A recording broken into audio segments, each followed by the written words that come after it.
I babysat Celeste and Bella once, and they were so shy. They didn't want to leave their mom and their dad, but eventually I broke them down, and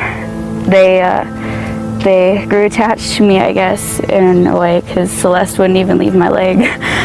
And Shanann, she just had a smile that made everybody smile. You couldn't help it. When she smiled, you had to be happy. Her laugh was contagious, and those girls, they had the laughs of angels, and they had the hearts of angels, and the souls of angels. And I can't believe that they're gone.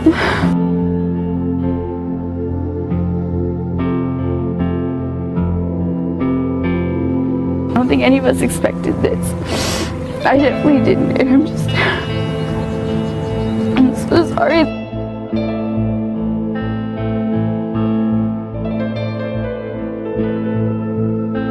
And he's a monster who let us comfort him and felt absolutely no remorse for what he's done. In August 2018, the world watched in horror as a seemingly perfect family disappeared without a trace. Shanann Watts, 34 weeks pregnant, and her two beautiful daughters, Bella, 4, and Celeste, 3, vanished from their Colorado home. For 48 hours, a desperate husband pleaded on national television for their safe return. His performance was convincing. His tears appeared real. But behind those eyes was a secret so dark, so unfathomable, that when the truth emerged, it would shock the entire nation. What you're about to hear is the interview with the babysitter, someone who knew this family intimately, someone who saw what happened behind closed doors, someone who noticed the cracks in the perfect facade that Chris Watts desperately tried to maintain. She witnessed the final days, she saw the warning signs, and her testimony would become a crucial piece in understanding how a father could do the unthinkable. What did she see in those final weeks? What conversations did she overhear? What details did she notice that police initially missed? The answers are more chilling than you can imagine. Before we begin, let us take a moment to honor the beautiful souls who were taken far too soon. A prayer for Shanann, Bella, Celeste, and baby Nico. Dear God, we lift up Shanann, Bella, Celeste, and baby Nico, beautiful souls taken far too soon. Grant them eternal peace in your loving arms. Comfort their family who continues to grieve this unimaginable loss. Help us remember them not for how they died, but for how they lived, with love, laughter, and hope. Amen. If you're watching, type Amen in the comments below and tell us where you're watching from.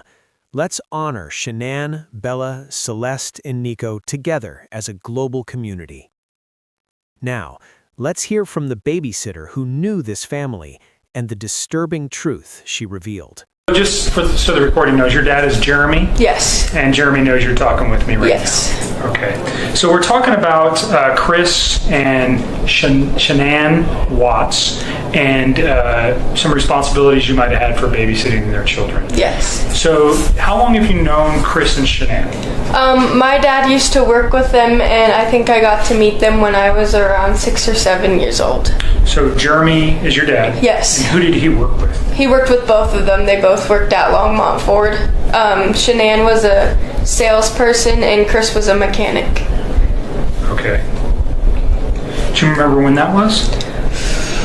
I would say probably in 2013 or 14-ish is when they all worked there at the same time. What did your dad do there? He was an internet manager.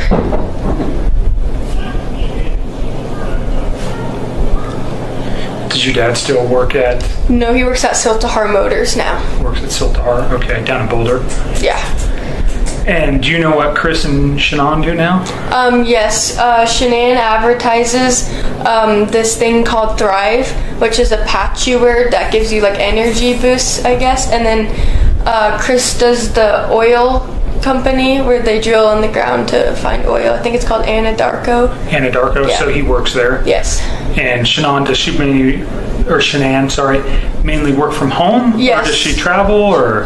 She travels for business when they have like conventions and stuff, and she posts on Facebook, and I think she advertises, and that's what her job is to advertise for Thrive. Okay, so she's an advertiser, and he works in the oil industry. And so you think you've known them since 5 or 6 years? Yeah. So you babysit for them not on a regular basis or on a regular basis? Not on a regular basis. So how many times have you babysat for them? Just once. Once. And when was that? Saturday night. Okay, so today is the 14th. Monday is the 13th. Sunday is the 12th. So the 11th. So the 11th? Yes. Okay, so you babysat for them on Saturday. What time did you start babysitting? 4:30 p.m. 4:30 p.m.? Yes. And who asked you to babysit? Chris had contacted my dad.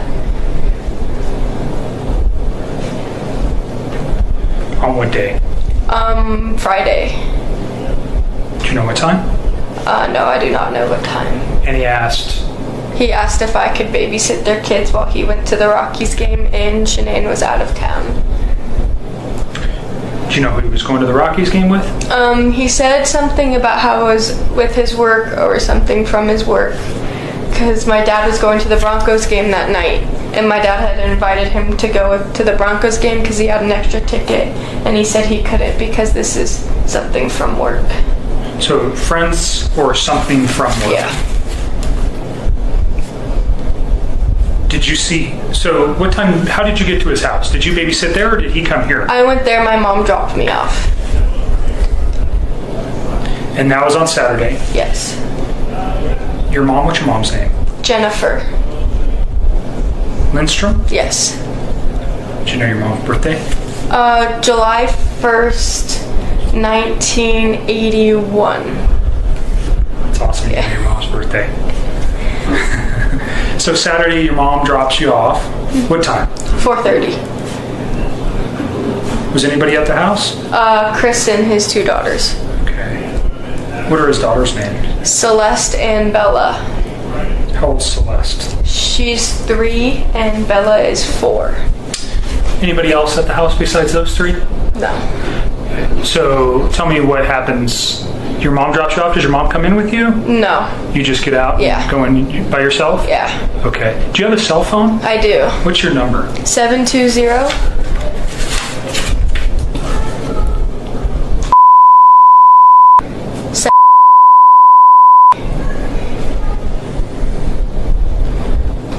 And your address is.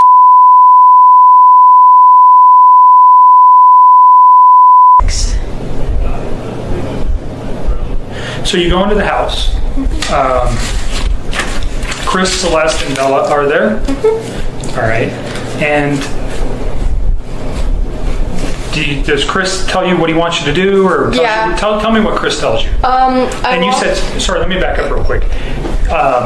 Shanann was not home. She was somewhere else. Yes. Where was she? Arizona for her work. And Chris told you that? Yes, and I had seen posts on Facebook because I'm friends with Shanann on Okay, Facebook. so you knew. Yeah.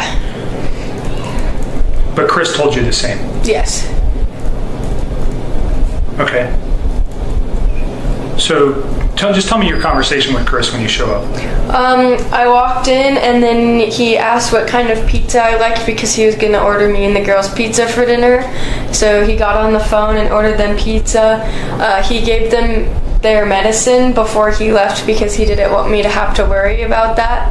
And they were already in their pajamas and he said I just have to play with them and then at 7 o'clock lay them down to go to bed. And he told you to put them down at 7 p.m.? Yes. And he just showed me where their cameras were for their rooms and showed me how to... What kind of cameras? They were like installed on the wall and there was like this little mini thing I could watch. to make sure they were okay in their beds. So like a little television you were watching, and you could see the kids? Yeah, it was like a handheld, and it switched back from each room. Okay, was that part of their video surveillance, or was it separate? I think it was separate. And then... Do you know if that recorded, or was it just live? I think it was just live. Okay. And then he gave me a cell phone number just in case I needed anything. Do you remember what that is? No, it was on the counter and I didn't need it. And then Shanann was texting me and she was like, "Are the girls okay?" I'm like, "Yeah, they're fine." So Shanann knew you were there too? Yes, she called me. Did Chris ever text you? No. So Shanann knew you were there because Chris told her, Yeah. or did you tell her? I think Chris told her. So how did Chris leave the house? Well, so did he run you through these instructions?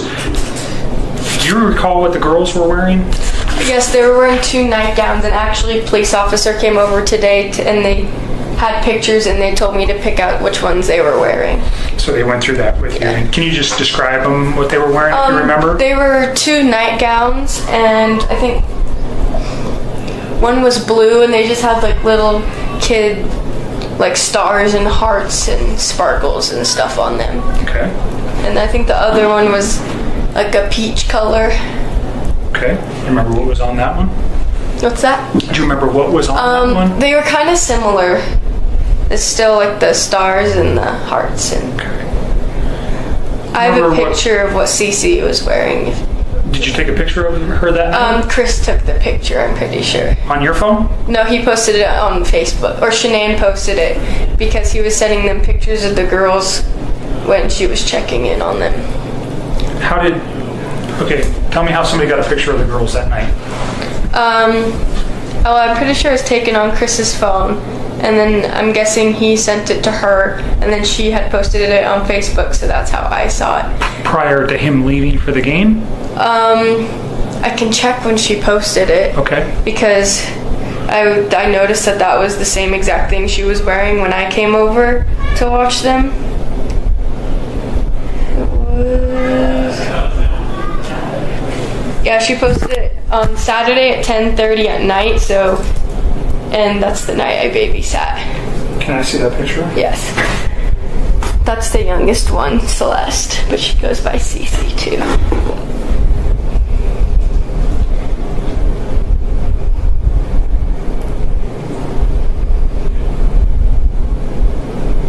You don't mind if I take a picture of Go your ahead. phone? Is it bad lighting? It's fine.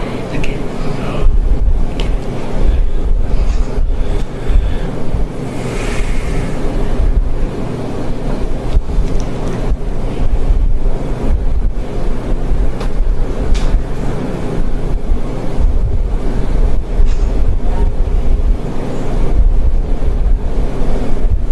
So she posted that Saturday, and that's the clothing that Celeste was wearing. Yes. The night that you babysat for them. So do you think that's prior? What time did you babysit? You got there at 4:30? Yeah. When did you leave? Around 10:30. Were the kids sleeping? Yes.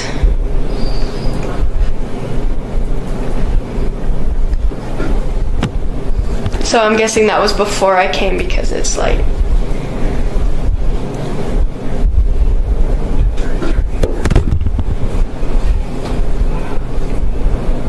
Just making some notes, just a second.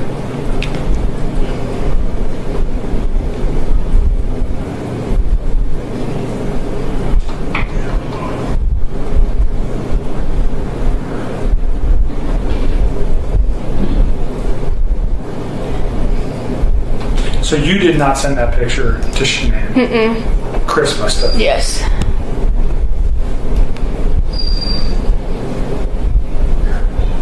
Do you remember what Chris was wearing when he left? A white t-shirt and darkish, almost black jeans. Do you remember if the t-shirt had anything on it? No, I think it was plain. Do you remember his shoes? No. Was he wearing a jacket, anything else? Mm-mm. Does he wear glasses? Yeah, he usually doesn't, but when he left, I'm pretty sure he was wearing his glasses. Like reading glasses or sunglasses? Reading glasses.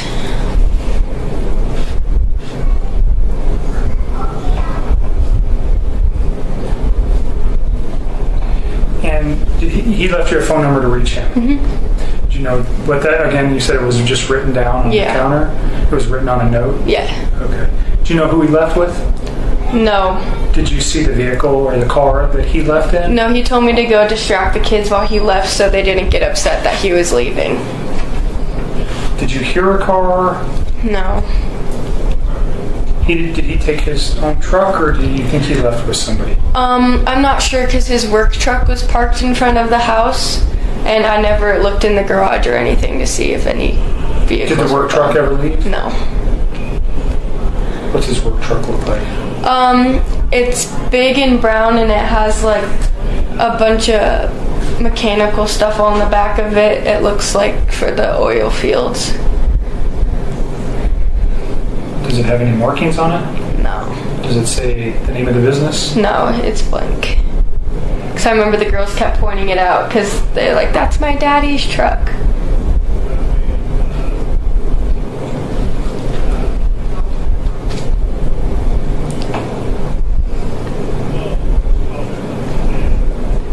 So the girls are 3 and 4, but do they talk with you a lot? Yes, they're very talkative. They're very talkative? Yes. Okay. So did they tell you anything that was happening? Was there anything that was concerning that you heard? Bella she sat by me and she was really concerned. Her little sister fell asleep before her, so she sat on the couch with me for a while, and she actually told me something. She's like, can I ask you something? And I was like, yeah. She was like, my little sister she told me if she eats coconut, she'll never be able to see her again. So I'm guessing that the littlest one has a severe allergy, and that's what they told her, that if she eats that, she'll never be able to see her again. And she was really upset by that. Bella was? Yeah. And so if Cece ate coconut, she would potentially die? I know she has a tree nut allergy, but I never heard coconut. So I wonder if they just, I don't know if she got coconut. So Cece has a tree nut allergy? Yeah, like a severe one.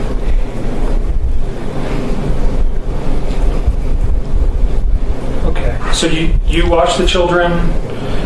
He leaves you get there at 4:30. What time do you think he leaves? Probably 4:45 after we've gone through everything, and he orders the pizza for us. And where was the pizza from? Papa John's, I think. Okay. And he leaves about 4:45. You didn't see who he left with? Mm-mm. Okay, you watch the kids. Any phone calls? Do you see anything out of place at the house? Is anything weird? It seemed normal. They all were acting normal. The kids were having fun. And the house seemed fine. Okay. And you put the girls down at 7? Yeah. And then what time does Chris come back? Around 10:30. Anybody else in the house while you're there? Just you and the 2 girls? Yeah, my mom was waiting outside to pick me up because he told me 10, so my mom came at 10, but when he came home he said he had gotten stuck in some traffic, which was understandable. Okay. And your mom was there to pick you up? Yeah. She was waiting outside the house in her car. She's waiting in her car? Yeah.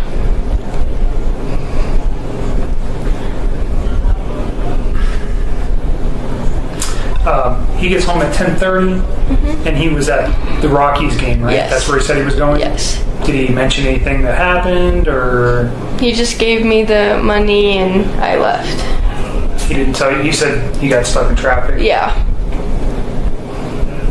Was he wearing the same clothing? Yes. And you didn't ever see who he came back with? No, my mom saw him come home, so Your mom did? I bet if you ask her. Okay. I need a second. Because every single time I listen to that, it hits differently. Every single time. And I have listened to it more times than I can count, and it still gets me right here. Now, before I get into what I want you to notice, what I promised you at the beginning of this video that most people have completely missed, I just want to sit in that for a moment. because we just listened to a young girl, a teenager, who walked into that house completely innocent, who ordered pizza with those babies, who tucked them in, who sat on that couch with Bella while Cece fell asleep. Bella, 4 years old, and she sat next to this girl and said, "Oh, Lord," she said, "can I ask you something? Can I ask you something?" A 4-year-old. And what she asked, what she said about her little sister and the coconut allergy. The innocence of that. The fact that Bella was worried about her little sister potentially never seeing her again. And 2 days later, Chris Watts made sure of exactly that. He made sure neither of them would ever see anything again. I cannot with this case. I genuinely cannot. But let us talk, because I promise you something and I am going to deliver. Did you catch it? Did you catch the detail that most people gloss right over every single time they listen to this interview? Haha, I see some of you already typing in the comments. Good, good. Keep going. We will get back to that. Here it is. Chris told McKenna to distract the girls while he left. Think about that. He specifically instructed a teenager to keep his daughters occupied so that they would not see him walk out of that door. Now, on the surface, that sounds like a thoughtful father who did not want his kids to cry at a goodbye. Oh, how sweet, right? Except this man was not going to a baseball game. He was not going to a Rockies game with co-workers. He was on a date with Nicole Kessinger, and he needed to leave that house cleanly. No emotional scene, no delays, just gone. And because of that, McKenna never saw how he left. She never saw what car he got into. She never saw if he was alone. And that was not an accident. Now here's the other thing I want you to sit with. His work truck, that big brown truck the girls kept pointing at and saying that is my daddy's truck, it never moved. It stayed parked right out front the entire night. So wherever Chris Watts went that evening, he did not take his work truck, which means either someone picked him up or he took another vehicle from the garage, a garage that McKenna never looked into, a garage that conveniently nobody can account for. Oh, the layers in this case, the layers. And then he comes back at 10:30, wearing the exact same clothes, says he got stuck in traffic, pays the girl, she leaves, and that is it. That is the last normal interaction anyone outside that family has with that household before everything falls apart. 2 days later, Shanann, Bella, Celeste, and baby Nico are gone. I want to know what you think. I want you to go to the comments right now and tell me what stood out to you the most in that interview. Was it Bella's words about Cece? Was it the truck that never moved? Was it the fact that Shanann herself was texting the babysitter, texting her from Arizona, checking on her babies, completely unaware of what her husband was planning? Tell me everything. And for those of you who are new, welcome. You picked quite a video to start with. Make sure you subscribe because we go deep in this community. We do not just skim the surface. We sit with the details. We honor the victims by making sure their stories are told fully and told truthfully. Shanann deserved better.